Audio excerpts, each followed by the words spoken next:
All right, welcome to JonBownePolitix, episode number 17.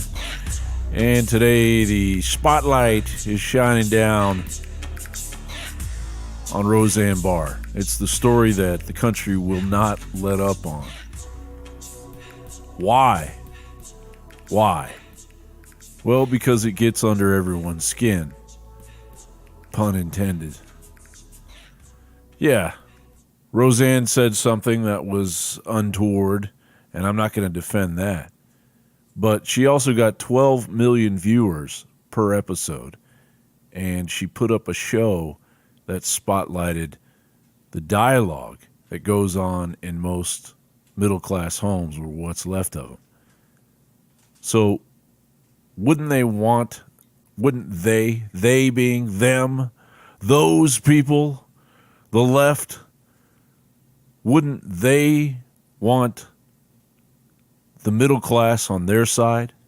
Wouldn't they want those votes to keep on coming, for that plantation to still be filled with brainwashed voting hordes? And the ridiculous thing is that Roseanne Barr made her tweet. She didn't even say it on air. She didn't say it on her show. Apparently, her show, actually just binge-watched her show, and I was pretty impressed by all the writing. The freshness of something on television that supersedes all of the shallowness coming out of California, all of the 90210-ish shows with all the shiny, happy people ignoring the world's problems, ignoring the propaganda, and then inserting the propaganda every once in a while just so we know who's boss and who's in charge. I just read Kesha, the Satanist pop star, is now going to get up on her soapbox and talk to us about politics. She is not qualified to talk about politics. Why would Kesha be qualified to talk to anybody about politics? Kesha, if you're out there listening, which God, I hope you're not, but if you are, please call this show. You can email me at this point. I haven't gotten the call thing set up, and when I do, it's going to be epic because I can't wait to get whoever I can get on this show. People calling in and voicing their opinion, asking me whatever they want, me asking them whatever I want. But for the time being, you can reach me at my Twitter at Newsbound. You can reach me at dailynewscollective.com. You can reach me at JonBownePolitix on YouTube. And you can reach me at JonBowneReports on YouTube. Kesha, I'm calling you out. I want you to study up. I want you to read those Bill of Rights, the Articles of Confederation, the Constitution. I want you to know who wrote it, mostly.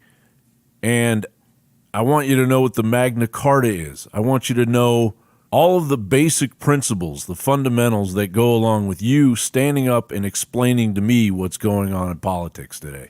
This will never happen. Anyway, we live in a culture now that is fizzling as far as free speech is concerned. Now, the First Amendment gives us free speech, freedom of the press, freedom of religion, and freedom of speech used to be something where if I said something and it went out into the public arena, as it were, and enough people with common sense batted down what I said rather than supported it, then I had something to fear from what I would say. Now, just by speaking the truth right now, I'm going to be batted down, or could be batted down, by the left and their vast media monster that is engulfing our culture, sucking it down into a pit of hell. Case in point, Obama recently, speaking about Trump, actually said that Trump was a lot like Hitler. Anyway, President Obama still has Trump on his mind.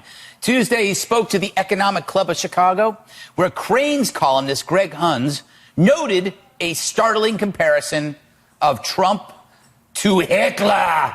Huns paraphrases what he heard President Obama say. We have to tend to this garden of democracy or else things could fall apart quickly.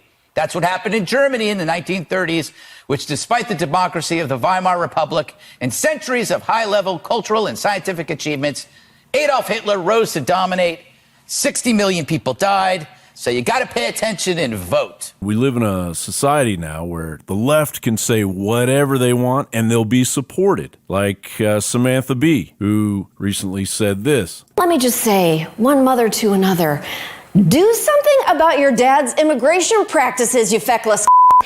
You feckless C-word, she said to the daughter of the President of the United States on her show, and believes she'll be supported by the left. That's okay to say things like that, like Joy Behar did. Apologize to tens of millions of Americans who were equally offended. So I think Vice President Pence is right. I was raised to respect everyone's religious faith, and I fell short of that. I sincerely apologize for what I said. Yeah, and now they have to apologize. Now the strings of apologies come out. You think it's going to stop them from their madness? No. Why? Because we live in a culture of a double standard, complete hypocrisy when it comes to race. It's all right for a black man to make fun of white people as if we're this substandard race while they're on stage, and they have every right to speak down about white people, just generalize white people as a race. When most Americans are mutts. I myself am Filipino-Irish. Okay, so if you're insulting me as a white person because you're black, it doesn't make any sense. I grew up in America. I'm just as American as you. What you're doing is you are attacking your fellow Americans. Here's an example of a black comedian thinking it's all right to talk about white people. White people, that's why I study y'all, envy y'all. I'm envious of y'all. Y'all are a race. Y'all do whatever the fuck y'all want to do. Y'all are free. Y'all are the only race of people that could look at a wild lion and go, I can be friends with that. Now, he says you're the only race that could look at a wild lion and say, I could be friends with that. And then the nervous white people in the crowd are supposed to respond by nervously laughing, yeah, he right. And then the black folks in the crowd are supposed to respond just as controlled as the white people by saying, yeah, he right. Well, black people, Africans, are the ones that cohabitate with lions on the African continent. What the hell is he talking about? But here we've accepted this culture where we can attack race, where it's acceptable for the left to attack our president. Show a picture of him being beheaded. Call him Hitler. Call his daughter a C-word. Where it's all right for a black comedian to talk about the white race. But it's not all right for Roseanne Barr to make a comment she can't even defend. She hasn't even been allowed to defend it. She defended it on Twitter. She said she was on Ambien. It became more and more ridiculous. But judging by her show, there was diversity on her show. She was hitting on topics that none of us are going to talk about, much less the left. So why not give her a second chance since she was creating a narrative that wasn't there before? And the other question is, will there be a show like Roseanne? Will there now, since with all that success, will there be another, quote, conservative, quote, right, quote, anti-left? I'm going to put the air quotes away and I'm just going to say, will somebody do a show on the reality of America right now? Or are we going to still live like we're in a cave looking out at the rising sun? Okay. Just stir that around in your brain for a minute, or a long hour, or an entire day. Our culture is in big, big trouble. And the threat is coming from all walks of life. Now, of course, I'm not an Islamophobe, but the truth is the truth. And after the break, I'm going to speak to PoliticalIslam.com founder and author Dr. Bill Warner about Turkey's threat in becoming a great caliphate. Just as far as the Palestinian situation and also what this means for the Islamic Caliphate and its growth. Well, from where it goes from here, if the past is any indicator, we'll be picking this scab for another 1,000 years. That is they're not going to slack up. On the other hand, I'm tickled to see that the U.S. government was willing to do something that irritates jihadis. It gives evidence of a foreign policy with some backbone. Some people don't remember, but the embassy rule was passed by Congress and the Senate years ago. Yeah, hasn't it been kicked around now for 50 years? Something like that. So Trump finally says, well, let's just do it. Right. We're a sovereign nation. We'll put our embassy where we want it. As far as the growing caliphate, what are the hot spots? I know they want to take Italy by 2020. Do you think that's a possibility? And what, as far as you know, what is the current situation in Turkey? There's something which I call the gravity of Muhammad. Muslims may move away from Muhammad, but ultimately they'll be pulled back into his orbit.